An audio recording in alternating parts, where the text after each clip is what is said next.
If you've been listening this season, you know that Rab has generously supported the show, and you've heard me rave about the Rab Ascender Light Hoodie. Well, this week, we are giving away 3 of them, men's or women's, any color and stock. All you have to do to enter the drawing is become a free member of our Patreon, the Secret Stoners Club, and once you're in there, like the post. That's at patreon.com/Secret Stoners Club, or the link is right there in the show notes. Rab. The mountains are our meeting place. And today's episode is also sponsored by Tension Climbing, makers of the Tension Board 2, the board I think is hands down the best out. You can get 15% off of select items at tensionclimbing.com by using the code WRITTEN15. Tension Climbing, mastery over success.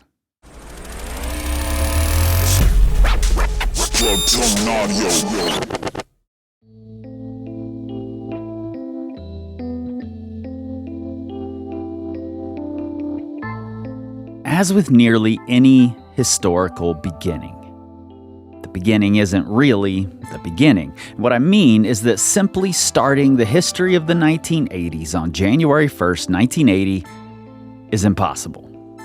Much like Marty McFly slowly disappearing as he went back in time to change the future, if we were to delete the climbing of the 1970s, particularly what was happening in the late 70s, then much of what happened in the 80s and 90s ceases to exist.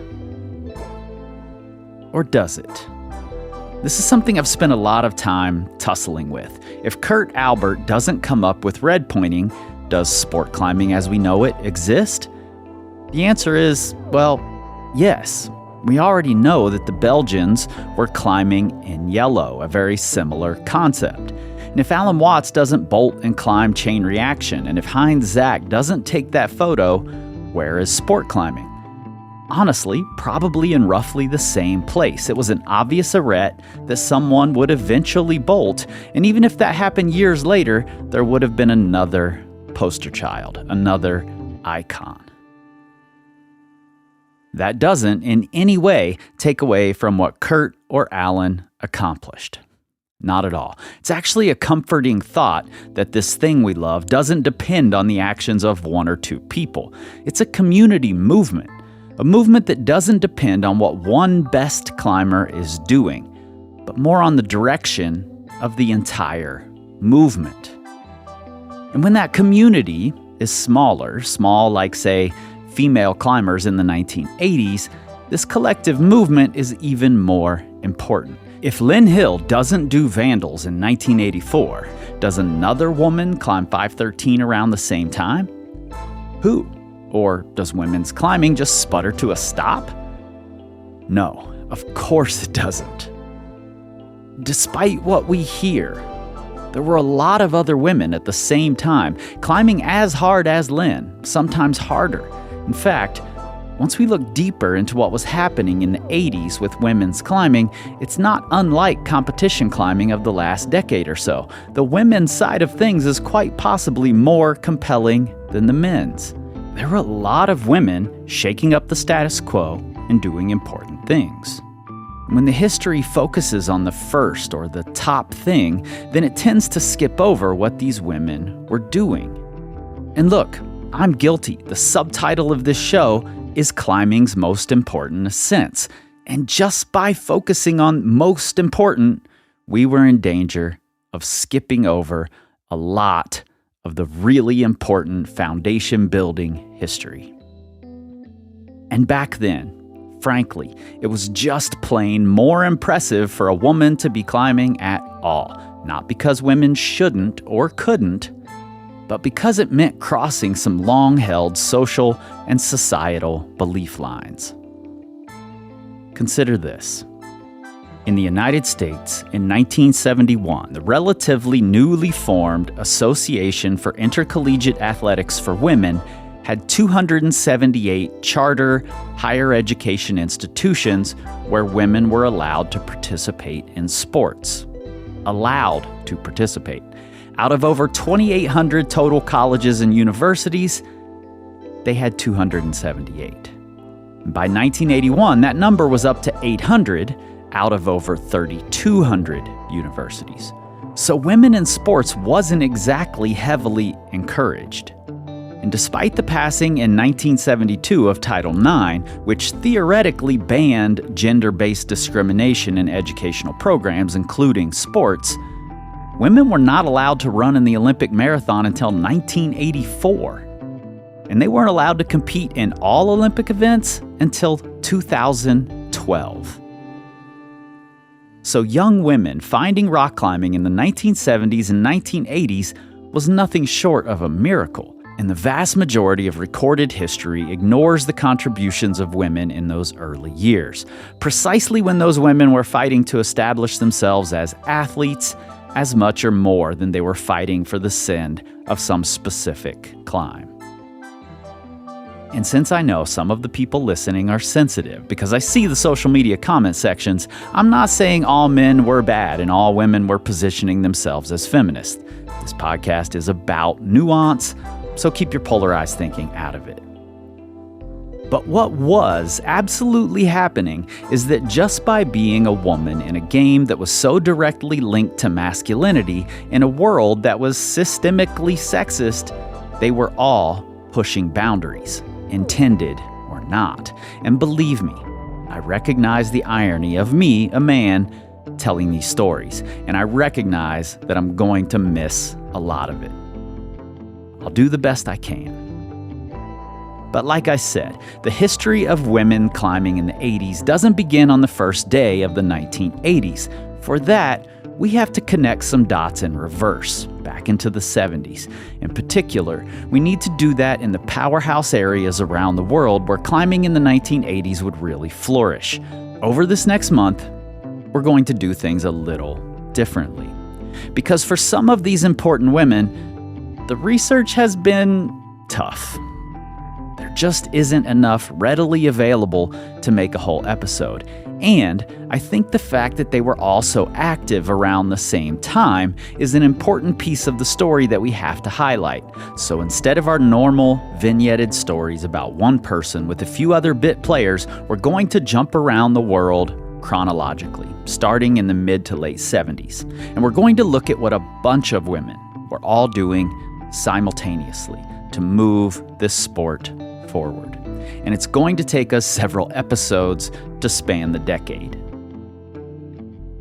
As usual, along the way, we're going to talk to some of these women, as well as women who were inspired by these women. I'm Chris Hampton. You're listening to Written in Stone, Climbing's Most Important Ascents. This is Season 2, the 1980s. 1, 2.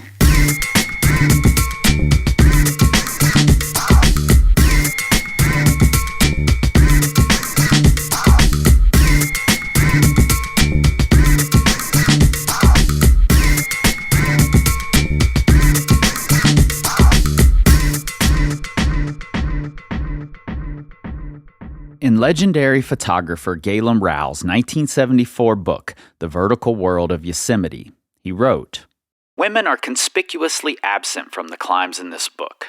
I have no apology to make here because it's not my place to change history." What Mr. Rowell missed was that by selectively ignoring what women had done, he was, in fact, changing history. Or at least changing how future generations learn that history. Many of us think of history as facts. But in most cases, including this show, it's a very small, selective slice of the actual facts, if we can categorize people's memories as fact, that is. Galen Rowell, by pointing out his omission of women in the pages of his book, was pointing directly to the fact that he chose to omit them. But it was definitely not because they weren't there. In 1973, a year before The Vertical World of Yosemite was released, the valley was witness to the laying of the foundation for what would eventually be one of climbing's defining moments, Lynn Hill free climbing the nose. That year, Sibylle Hechtel and YOSAR member Bev Johnson would prove that women were far more than capable in the valley. First, along with Anne-Marie Rizzi, Sibylle would do the first all-female ascent of Washington Column, and then follow that by teaming up with Bev to do the first all-female ascent of El Cap via the Triple Direct. Only a few days after the triple direct, Bev would go back up El Cap with Charlie Porter to do an entirely new route, a route called the Grape Race, part of which would eventually be climbed by Lynn Hill on her free variation of the nose. And so by pointing out that it wasn't his place to change history, Galen Rao had highlighted that he was, indeed, trying to change history. And of course, Galen wasn't alone in his misled thinking. There was a much deeper issue at play, one highlighted by the fact that when Sibylle wrote the story of the all-female triple direct for the 1974 American Alpine Journal, her suggested title, Walls Without Balls, was rejected as too vulgar. The editors instead suggested the terrible title, Keeping Abreast of El Cap. Frustrated that it was fine to use women's body parts but not men's in the title, she insisted that it run untitled. You can find that story with its original title in Lauren Delany Miller's excellent book, Valley of Giants, Stories from Women at the Heart of Yosemite Climbing. But while Yosemite had been the center of the climbing universe for some time, it wasn't the entire universe. And there were other women out there, other women out climbing the men. In the early 70s, in Boulder, Colorado, a small contingent of women, Molly Higgins, Sue Giller, Connie Hilliard, and others, were starting to become regulars at the crags. At a time when very few women were climbing 510, this group excelled. But one stood out. Diana Hunter was a trained ballerina who'd worked hard at learning to climb. And if you wanted to climb hard, El Dorado was the place to go. Quickly making a name for herself, in 1973 she teamed up with Hot Henry Barber, who would soon be widely considered the best free climber on the planet. The pair were going to attempt the second ascent of a recently established 511 on the Bastille called Wide Country. Barber led up to a bolt just below the crux, but couldn't solve the tricky moves and eventually gave up and lowered off. Diana figured that she may as well climb up to the bolt, but when she arrived at the bolt, she immediately recognized the solution and danced her way through the crux of the route. A few days later, she would do the same to another unsuspecting partner on another 511, the northwest corner of the Bastille. After Bob Carmichael wasn't able to climb the crux, Diana led the way.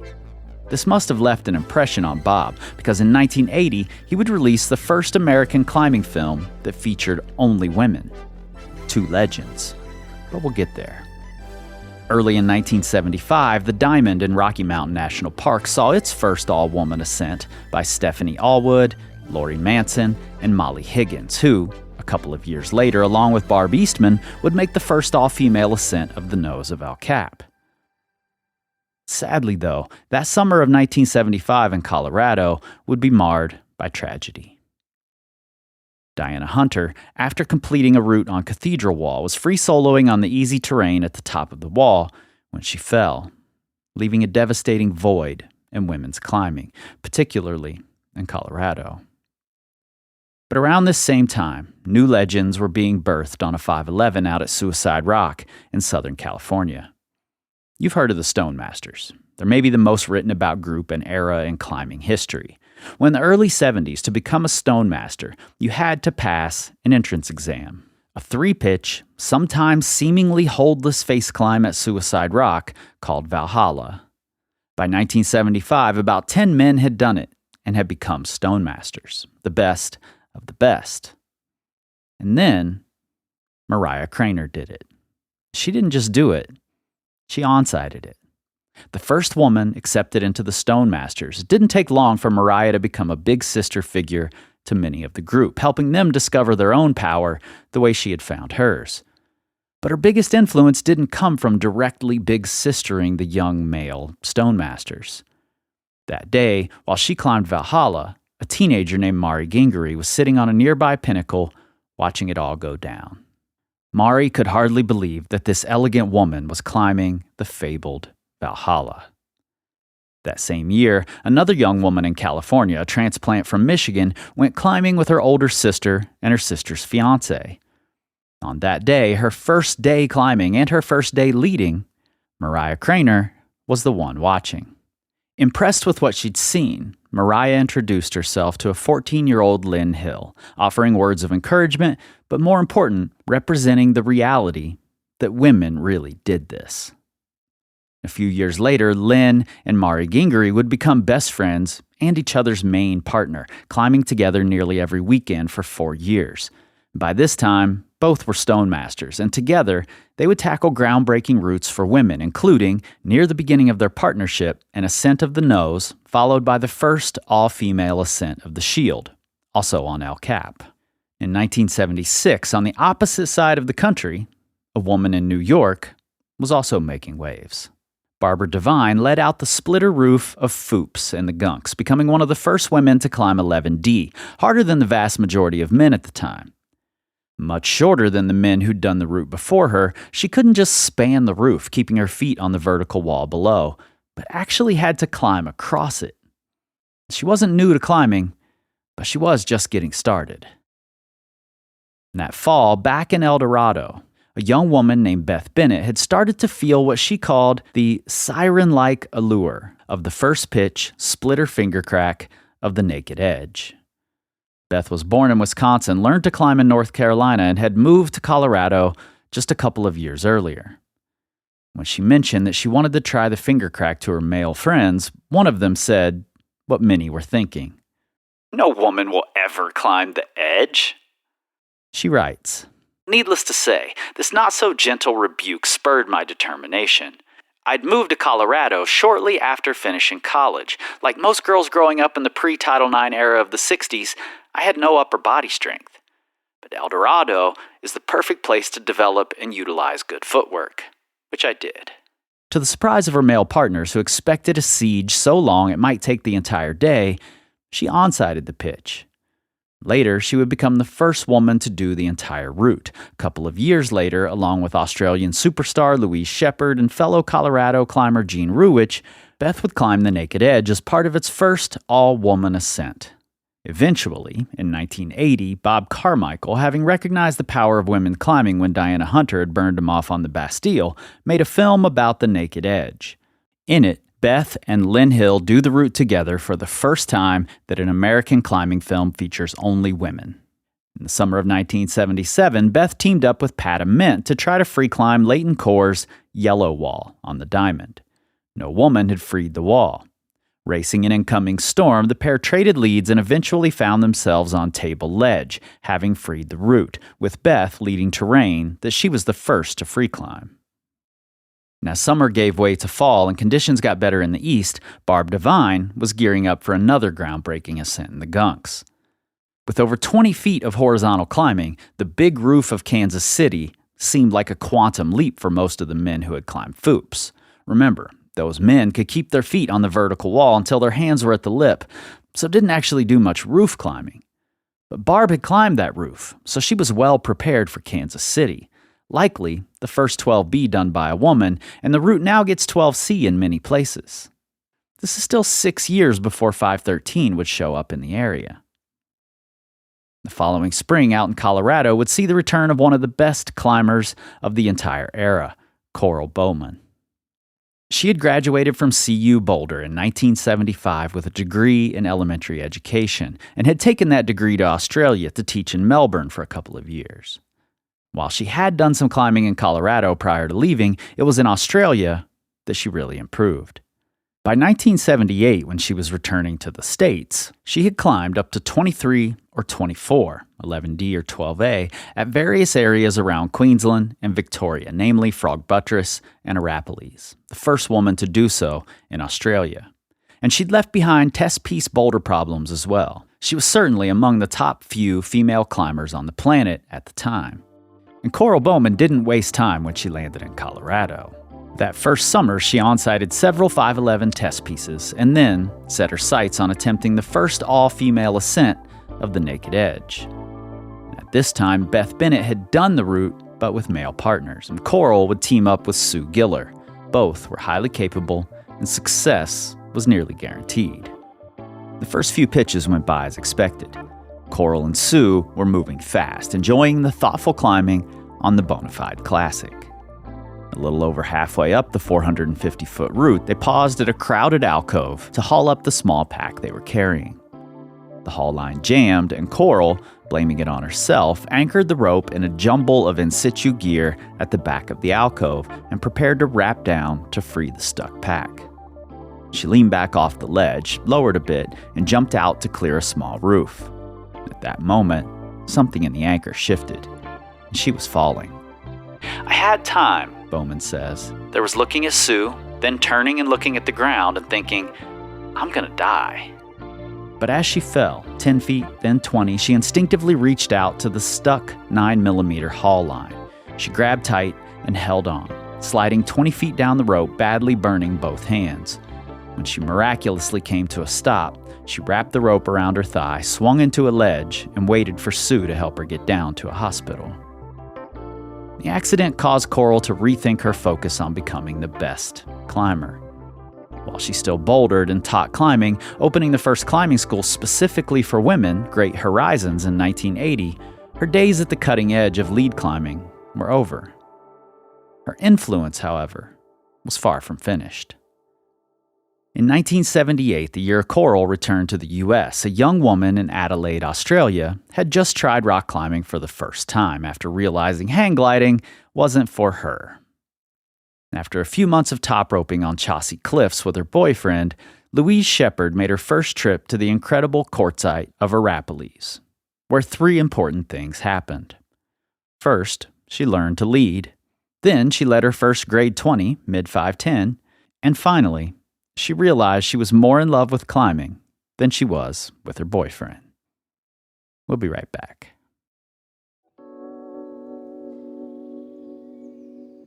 In 1981, in the attic of a small terraced house in Sheffield, the center of the climbing community in the UK, Rab Carrington made the first sleeping bag to bear his name.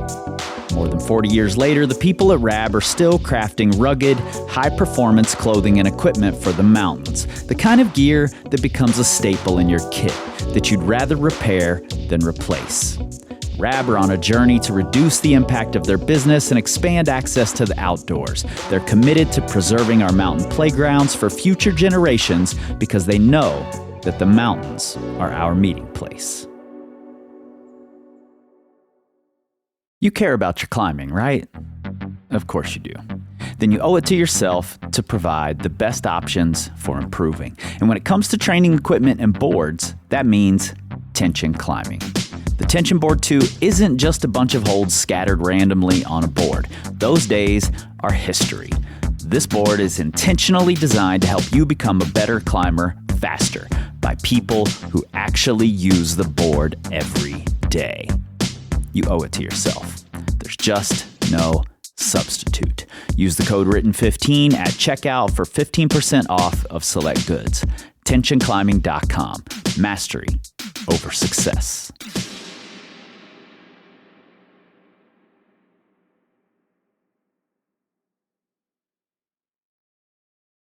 In April of 1980, the Pinnacle Club, a club of women climbers founded in 1921 by Pat Kelly in the UK, wanted to hold an event.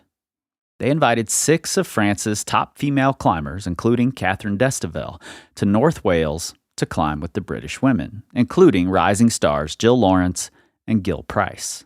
Jill had mostly been partnering up with British climbing legend Pete Livesey, and while that had been good for her in some ways, it also had held her back from pushing herself into some of the uncomfortable, self-reliant places that are a requirement if you want to find your top level. That would begin to change at this meet. She would later write, "The visitors didn't know each other prior to the meeting, and consequently, only one had previously climbed in all-women parties before. It was in fact new for most of us, and the sense of responsibility for the situation and one's own control, or lack, over it was heightened by this factor, producing a greater sense of achievement with each success." During the meet, she paired up with Catherine Destivelle, already one of the best climbers in the world, and was taken aback with how readily Catherine would just get on whatever, no matter the reputation it had. Together, they climbed several E3s, including Vulcan and Void, and Catherine went on to do Citadel, given E4 at the time. Jill would later write, "For me, this was the first time I'd met a female who climbed as well as I did. In fact, Catherine was far bolder than I and jumped on routes I was still building up to. Catherine made me think more about where my limits might be. Physically, our ability was comparable, but psychologically, she was well ahead. Realizing it was mental barriers and confidence, the best solution seemed to be to climb as much as possible. I think she's underselling what the solution was there. It wasn't just to climb. It was to climb with new beliefs and a new understanding, new intention. An intention she may never have gained from her male partners. And she did just that. Meanwhile, in Australia, inspired by what Coral Bowman had done before returning to Colorado, as well as the climbs of fellow Aussie Ann Pollock, Louise Shepherd was also dedicating herself to climbing. Having left the boyfriend behind, she soon began climbing with Kim Kerrigan, who was the leading Australian climber of the time. The two traveled to Yosemite in 1980, where Kim wanted to climb with the other boys, so told Louise she'd have to find her own partners. It was here she met Evelyn Lees, who would become one of her best friends, and, according to Louise, while Kim was a huge influence on her, it was with Evelyn when her climbing really took off. By 1981, Louise was at the leading edge of the sport. Back in Yosemite that year, she made the first known female ascent, on site, of Separate Reality, Ron Kauk's famous 512 roof crack. And in 2 tries, she did Tales of Power, 12B. Attempting to onsite another Valley 512, the long, arching splitter of Crimson Cringe, Louise was in an all-out battle as she neared the pumpy, burly finish.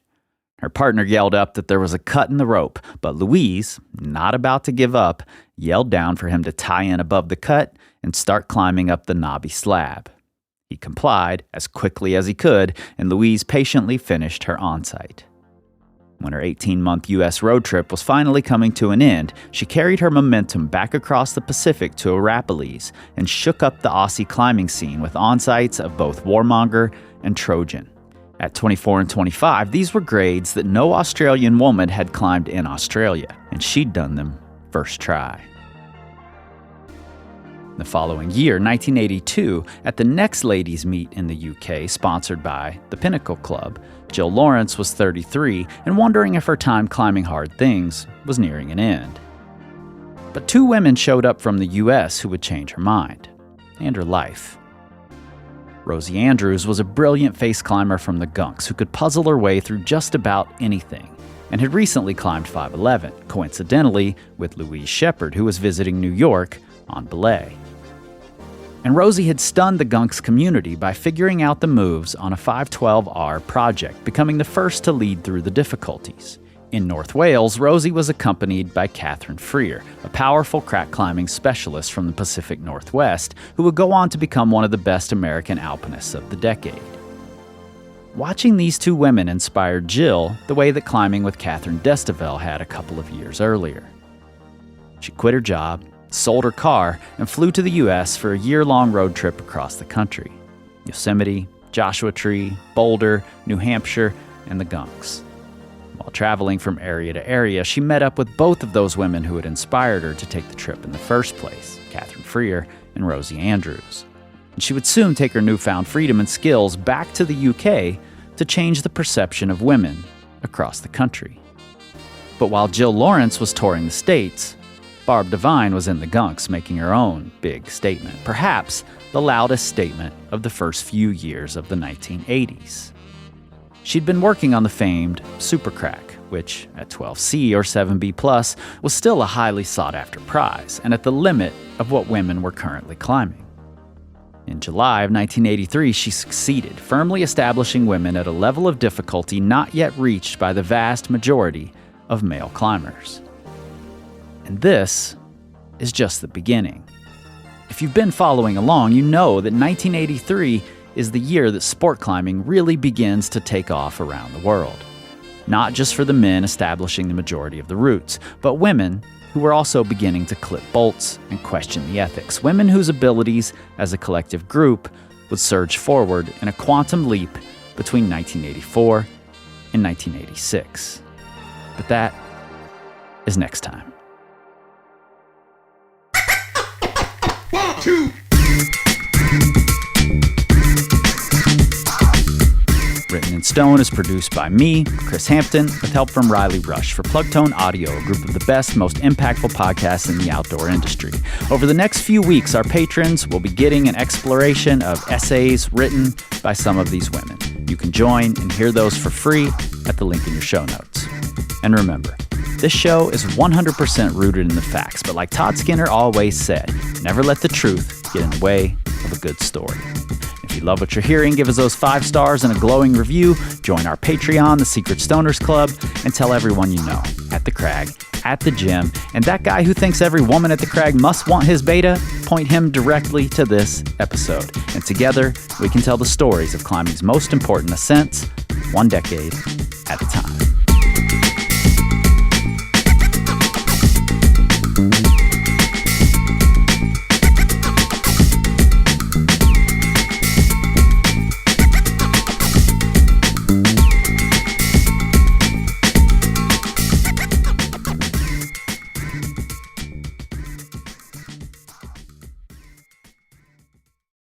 Secret Stoners.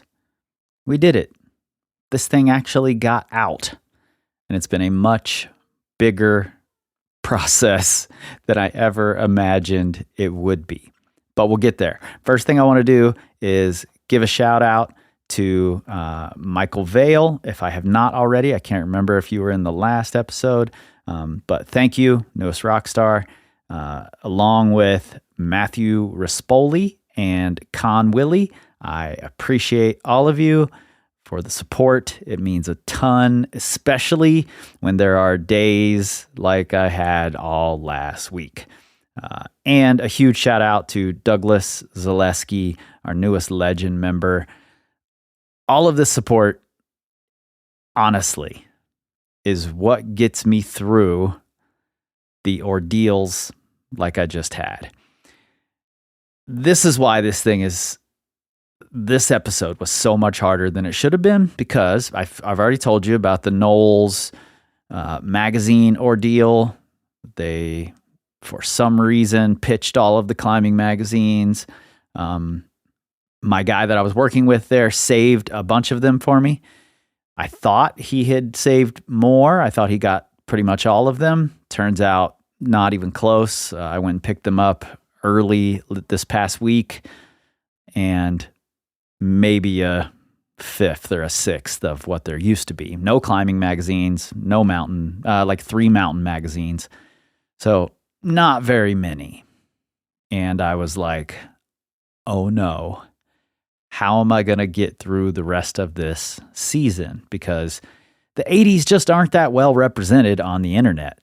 And women of the 80s are very poorly represented on the internet. And frankly, very poorly represented in the magazines. I've been shocked at some of the things that there's no mention of in the magazines, but we'll get there. I texted Amy Skinner when I discovered that we only had like 12 magazines from the 1980s were remaining.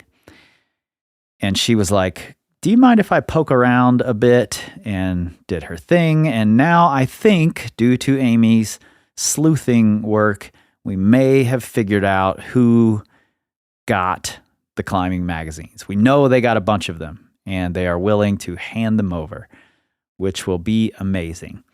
But I also want to shout out Alan Watts, who came through with some PDFs of a very specific mountain magazine that I wanted to read because there's an article in it that I'm going to go over with you all in a week or two called No Spare Rib, written by Rosie Andrews, who you heard about in this episode.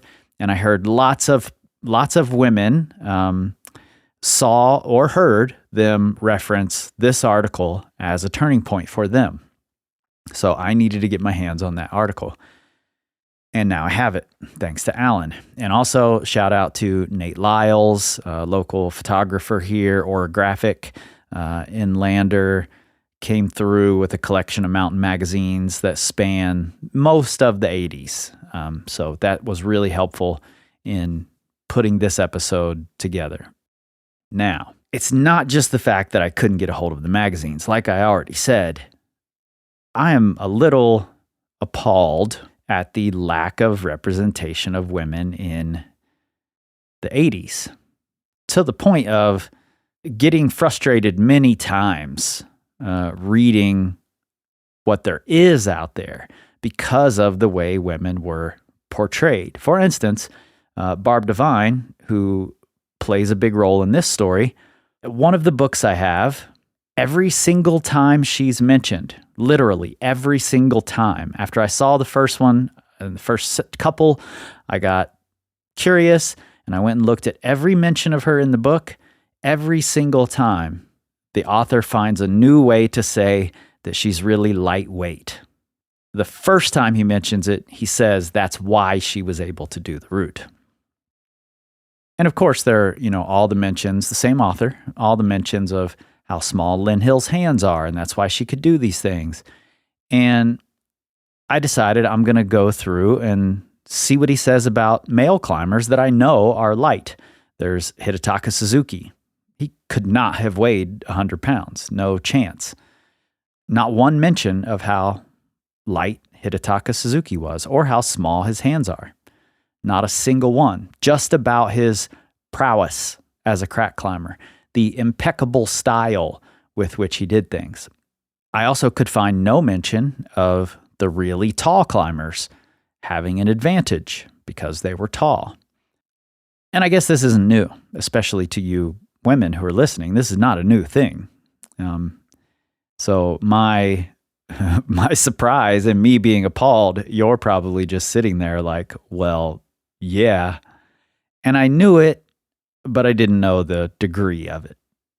However, it has been really fun to learn about this group of women who were pushing the boundaries in their own separate areas and how everyone mixed together at some point or another, at least if they were contemporaries time-wise. Jill Lawrence was coming to the U.S. and climbing with Rosie Andrews and climbing with Catherine Freer and climbing with Lynn Hill. And Louise Shepherd was coming over from Australia and meeting these women here. And then some of them were going over to Australia to climb with her. And it's really a beautiful thing to read about and start connecting these dots. And here's what I hope. I hope that by the time I'm finished with these several episodes going through the 80s, that some woman out there, maybe it's you, gets more interested and wants to dig into this stuff even deeper. If I go look at Valley of Giants, Lauren Delany Miller's book about women in Yosemite and the research that she did there and the archived interviews that she dug up and the interviews she conducted herself, that is what I want more of outside of Yosemite. And I want it for everyone to be able to see, because the stories that are told are incomplete. Mine are incomplete, period. These stories are incomplete. And I'm still telling these stories through a male lens. There's no way around that for me. So if any of you listening want to dig into this deeper, if you want to write the book on the women who ushered in sport climbing, I will help you any way I can. I will put the word out there. I will help you with connections. I will help you with the research I already have done, whatever you need. The stories need to be told. And I am inadequate for telling those stories through the lens that they should be told through. And this, of course, was just the setup episode. I stopped it in 83 on purpose because there are some incredible things that happen as we move further and further into the 80s. And I can't wait to tell you these stories. They're the same players are here. They just keep pushing until we reach, eventually, in the early 90s, Lynn Hill climbing 514, and then mid-90s climbing the nose. And I was thinking about this today. This is going to be a long Secret Stoners Club. I was thinking about this this morning actually, because of the way I started this episode, talking about how if such and such hadn't done such and such, well, someone else would have come along and done it. And it occurred to me that that could be one way to determine what is the most audacious, biggest accomplishment in all of climbing. What thing happened that no one else would have come along and done, or at least not for a long time? Early last season, I mentioned on Facebook in a post for one of the episodes, the Lynn Hill Climbs the Nose episode, that it might indeed be the top climbing achievement of the 90s, if not all time. And of course, I got some pushback. Everyone's welcome to their opinion. But if I look at something like Action Direct, no one else had really tried Action Direct. And Hubble was done before Action Direct, and it might be harder. So Action Direct can't get the climbing achievement of the 90s for me. If I look at the bouldering achievements, yes, Fred Nicole was ahead of his time, but Clem Loscott wasn't far behind and was repeating Fred's boulders pretty quickly. And don't get me wrong here. Like I've said many times, I think this is important. I think the community aspect and everyone pushing each other is important. But who was so far ahead of everyone else that it just wasn't even close?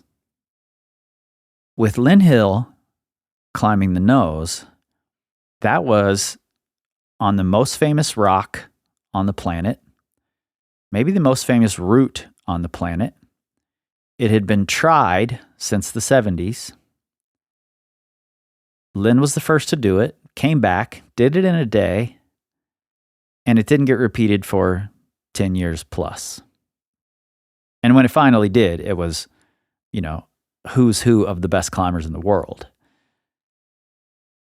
So for my money, because if Lynn Hill hadn't done it, who was going to do it? It wasn't going to happen for at least another decade. Somebody else would have climbed Action Direct. Somebody else would have bouldered whatever boulders. Or done another thing that grade. Nobody else was going to do the nose. For my money, that might be the greatest climbing achievement of all time. And I think this series, the 1980s, leads directly to that. I have so much more I want to tell you about the things I've found, things I've heard in my research. But that will be next time, because we've got several more of these. All right. See you guys next Monday with part 2.